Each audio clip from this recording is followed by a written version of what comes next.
Alright, look, I just finished collecting the Generation 3 Pokemon games. And the only cartridge that I played when I was growing up was a hand-me-down from my brother, Pokemon Sapphire. I ain't even beat the whole game, but you ain't come here for all that. You came here because you want to see some shinies, shiny reactions, the struggle, the real deal, holy feel. You know? So, instead of playing these games normally, I decided to make it a struggle, shiny only. And in today's video, we're starting at the pinnacle of all that, Pokemon Emerald.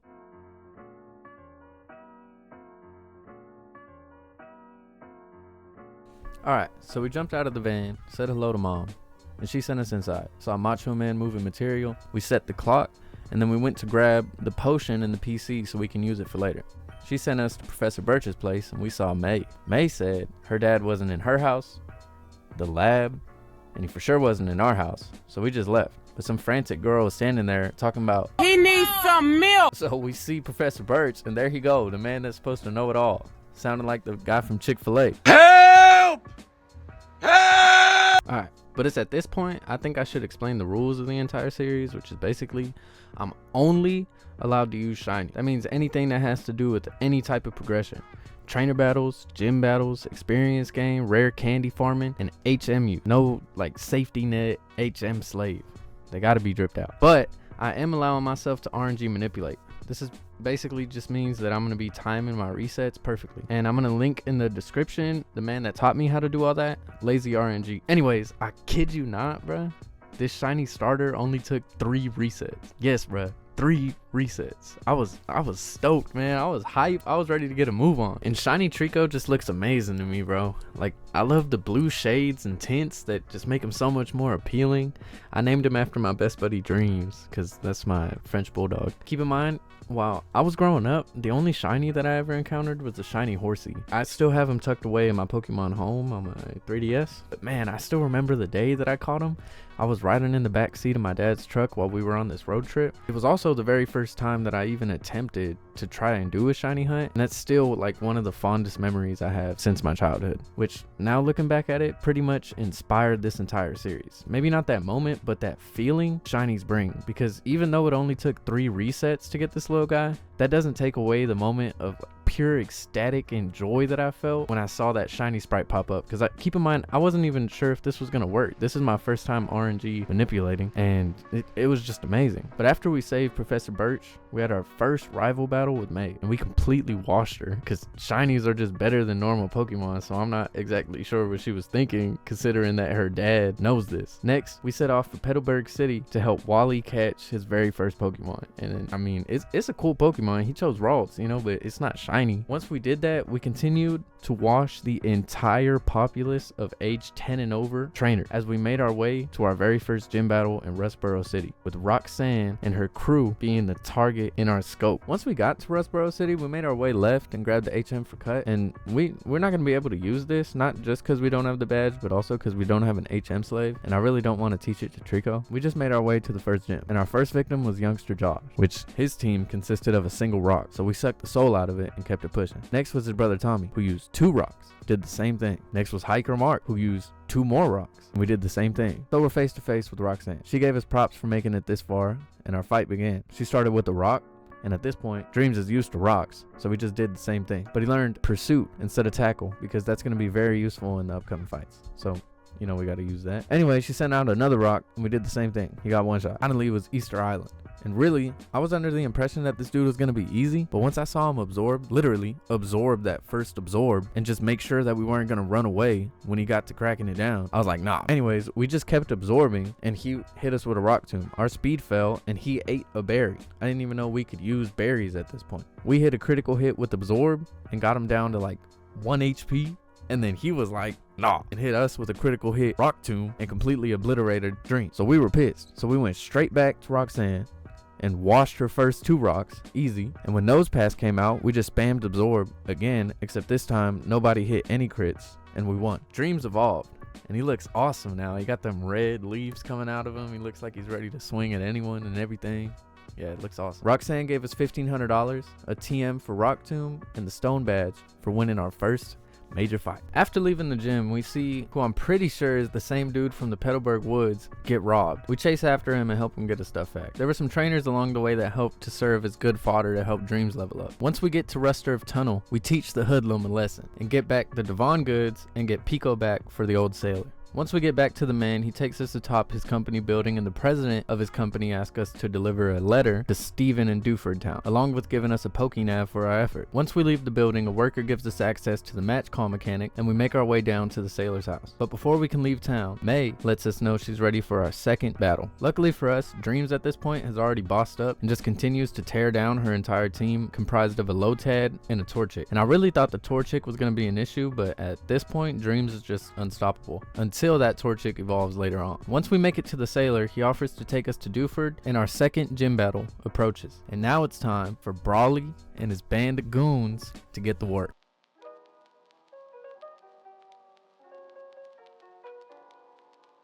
Alright, so as soon as we got to Dewford Town, I grabbed the old rod from a fisherman standing by the gym, and I was under the impression that Dreams could easily handle this gym. We made a beeline for Brawly, completely skipping all the trainers, just to see what we were up against. He accepts our challenge and begins with a level 16 Machop. We didn't even remember to heal before this fight, and once I saw that level 16, I knew I messed up. We start off with the Leer as Machop goes for a Karate Chop, bringing us down to yellow HP. We go for an Absorb to try and bring our health back up, but Machop had other plans and goes for a low kick, bringing us down to red. We hit a quick attack and Machop hits another Karate Chop, causing us to faint. It's at this point I realized even if we do heal, we might have to do some leveling.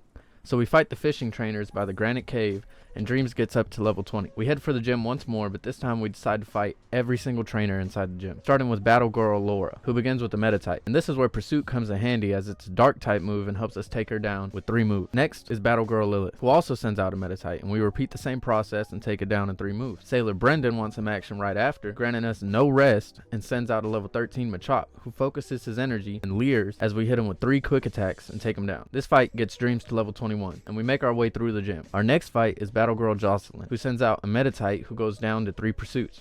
Our next trainer battle is Black Belt Christian, who starts off with the Choji. We hit a pursuit, forgetting dark type isn't really effective to fighting types, and his Makuhita arm thrusts us 3 times, with the last one being a crit, bringing us down to yellow health. We use a potion on Dreams, and Makuhita goes for another arm thrust, hitting us 3 times. We go for a quick attack and bring him down to yellow, as he goes for a third arm thrust, hitting us 4 times. We go for one more quick attack and take him down.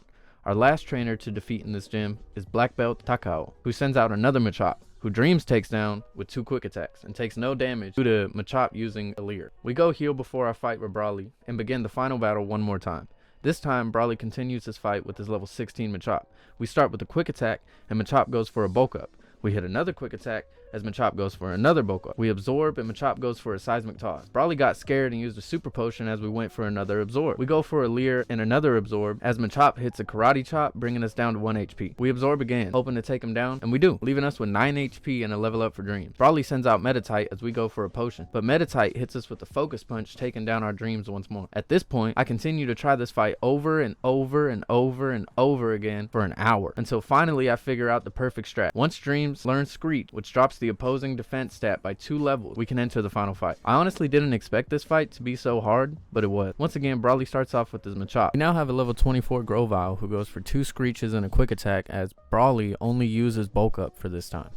I think I just got lucky with the RNG. Brawly uses a bulk up, and on the next move we take him down with another quick attack. Now it's time for Metatite, and at this point I told you I already know the strat, so we just spam him with absorption no matter what he uses, because this move breaks his inner focus and heals us at the same time in order to get us ready for his final Pokemon, Makuhita. And here's where it is. We hit Makuhita with the Screech as he goes for a Vital Throw. We hit him with one more Screech as he goes for a bulk up. Now that his defense is dropped, we go for a quick attack that almost takes him down completely, but he hits us with a crazy Vital Throw that drops us down to 1 HP, literally, then proceeds to eat a berry in front of our face. I gotta start using berries, dog. So we go for the final move that seals the deal, a quick attack, a Hail Mary that takes him down, and we survive with 1 HP. Brawly pays us $1,900, gives us the TM for bulk up, and gives us the Knuckle Badge for our triumphant victory. Alright, so now that we got the Knuckle Badge and gave the letter to Steven, we set our eyes on Slateport City. And this is for sure my favorite city in Pokemon Emerald, just because of the fact that the Soda Pop Man is here, the beach is lively, and the Soda Pop Man is here. Anyways, after we grabbed some soda, we made a beeline for Oddish. Now this Oddish isn't shiny,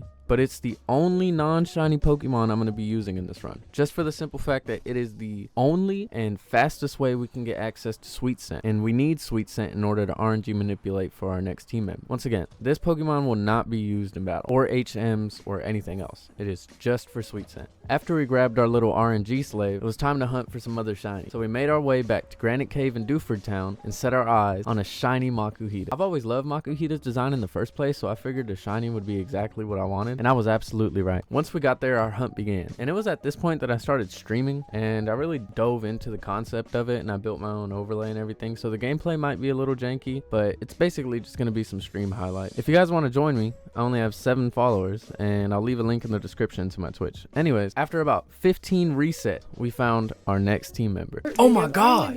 Oh god, I'm the No way! I wasn't even going for Zubat. Oh, did you find a shiny? I found a shiny Zubat. That's crazy!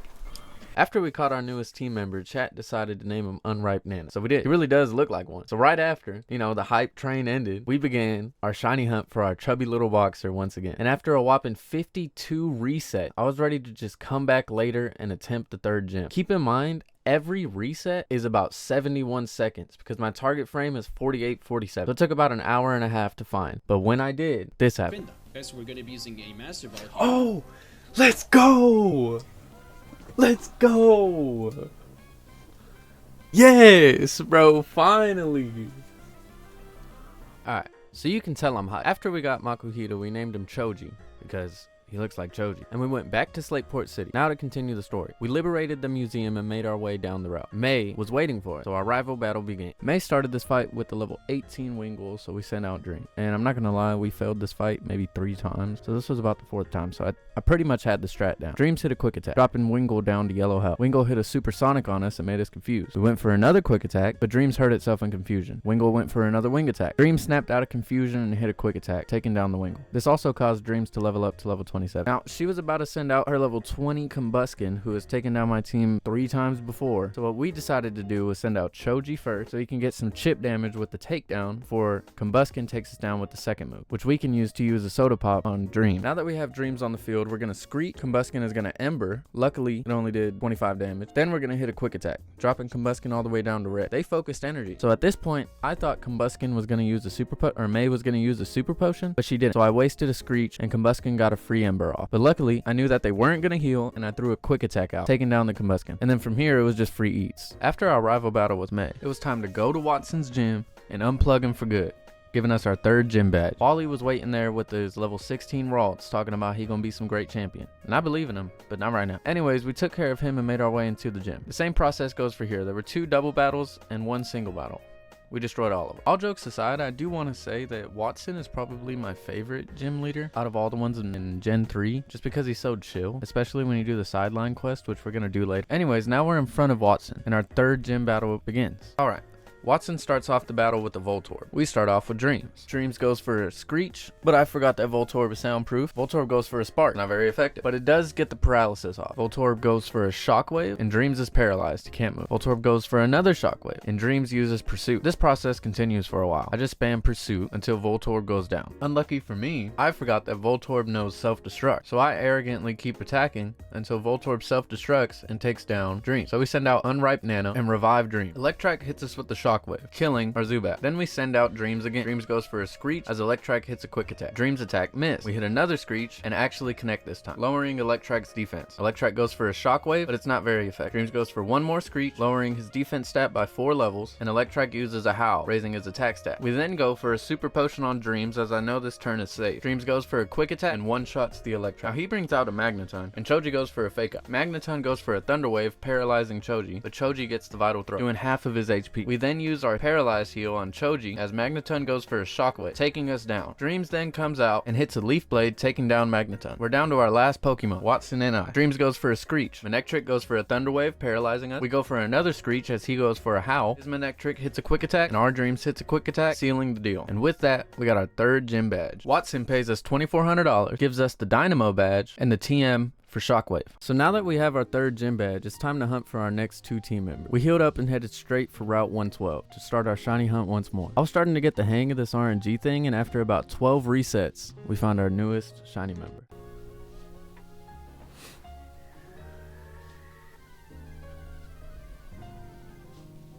Oh, I got it.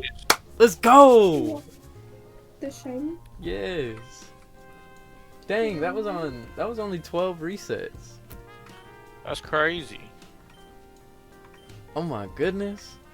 Oh my goodness. After catching our shiny camel, we named him Big Sexy and continued on leveling up with the trainer fodder on our way to Mount Chimney. And I've got to say, shiny Numel is just so much cooler than the normal Numel. I just absolutely love the blue shade that the design team went with. Yeah, definitely big ups to them. Definitely one of my favorite team members. I think Choji is probably still my favorite out of all of them. Once we made it past Farrowboro Town, Farrowboro, whatever that is, we head on straight to Route 114 and decided to make another pit stop and hunt for another team member. And after only 8 resets, we found one of the best shinies ever made. 42. Interesting. And I got the shiny. And I got the shiny. After 8 resets. Swablu's good, dude. Hell yeah. After catching Mr. Cloud9, we grabbed some berries, stopped whatever this is, looped around and fought trainer after trainer after trainer after trainer just to reach Mount Chimney. And now that we're up here, it's time to stop the leader of Team Magma. Or so we thought, as he beat our ass. But we came back. Magma leader Maxi starts out with Mightyena, and we start out with Choji. Choji looks so cool. But I low-key forgot about Mightyena's Intimidate. Anyways, Choji starts out with a fake out, causing Mightyena to flinch. But it's our only time we can use the move. So Mightyena goes for a sand attack, which is good for us, as it just lowers Choji's accuracy. But you know, Choji never misses with that vital throw. Hits the super effective on him, and we go for one more vital throw. But Mightyena gets the bite off, causes Choji to flinch. Mightyena bites again. Choji doesn't flinch this time. Comes in clutch and hits the vital throw. Maxi uses a super potion because he's scared. Choji hits another vital throw. Mightyena goes for a bite. Choji goes for another vital throw, taking him down. This causes Choji to get to level 24. And if you know anything about Choji in level 24, so he decides to send out Zubat, so we go for Big Sexy. Big Sexy comes out and hits an Ember, while a Zubat misses a Supersonic like an idiot. He withdrew Zubat, so he was scared. Send out a camera up. He thought that was gonna scare us. Didn't scare Big Sexy not once. That was actually perfect for our strategy. Big Sexy, as the opposing camera up focuses his energy, uses a magnitude 5, which is super effective due to Camera Up's fire type. Camera Up goes for a tackle, and Big Sexy goes for a magnitude 6, dropping Camera Up all the way down to red health. Maxi's getting scared, uses a super potion, but it's not enough, because Big Sexy's gonna hit a magnitude 7. Camera Up drops down to exactly where he was before. So we go for another magnitude, but not before his Camera Up can hit a magnitude 7 on him, taking us down. With Big Sexy gone, I figure the best strategy here is to send in Dreams. Since Dreams is quicker than his Camera Up, I know we can take him down with the Leaf Blade. Leaf Blade takes the Camera Up down, and Maxi sends back out his Zubat. So we stay in with Dreams. Dreams goes for the quick attack, dropping Zubat down to red. Zubat hits a wing attack, which is super effective on us, but it's not enough. Dreams goes for a quick attack and takes down the Zubat. And that's how we beat Maxi. And Choji's evolving. And I honestly think this Hariyama sprite is one of the coolest sprites I've ever seen. He looks way cooler than Choji, but he's still a badass. Anyways, after beating Mr. Magmathon, we bought some lava cookies and took the long way down the mountain. And now it was time to quell the flames of Flannery and her squad. This puzzle took way longer than I expected, and I ended up fighting everyone anyway. I was really just trying to go straight to Flannery, but that didn't happen. Once we did finally make it to her, she whooped our ass multiple times, but the final battle would swing in our favor. Flannery starts out with Numel. And by this point, I'm telling you now, I know the strat. We send out Big Sexy to counteract her new. Big Sexy's 4 levels over. He goes for a magnitude 4 and gets the crit, hitting it for half its health, but it hits a magnitude 8 on us. Loki came in clutch for her. Drops us all the way down to red health. We're not scared though. We should have been though, because Numel goes for a takedown and takes down our Big Sexy. Big Sexy gone, it's time for Choji. Choji hops up in there looking like the Big Sexy he is. Numel goes to set up a sunny day for her Pokemon, and Choji goes for the vital throw, taking him down. Choji grew to level 25, which is perfect. Flannery sends out Slugma. We keep Choji in, because at this point, Choji is that guy. Slugma goes for a Smog, and this got so many poisons off in the past battles. It even crit this time, but didn't get the poison off. I'm not complaining. Choji uses a vital throw, completely obliterating that Slugma. The Slugma can Sugma. Anyways, Flannery sends out a Camera Up. The sunlight is strong. Camera Up goes for an attract, and honestly, I do not know what Choji sees, but whatever. Choji's immobilized by love. I don't know what the hell he's looking at, but you know.